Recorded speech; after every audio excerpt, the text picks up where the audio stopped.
അപ്പോഴേ നമ്മുടെ പുതിയത് വന്ന കുഞ്ഞെന്തേ, നമ്മുടെ കുഞ്ഞിനെന്തേന്ന് ഇങ്ങനെ കുറേ പേര് ചോദിക്കുന്നുണ്ടാവും കേട്ടോ.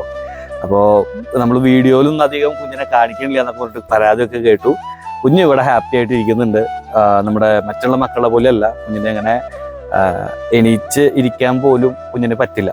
അപ്പോൾ കുഞ്ഞ് ഫുൾ ടൈം കിടപ്പാണ്.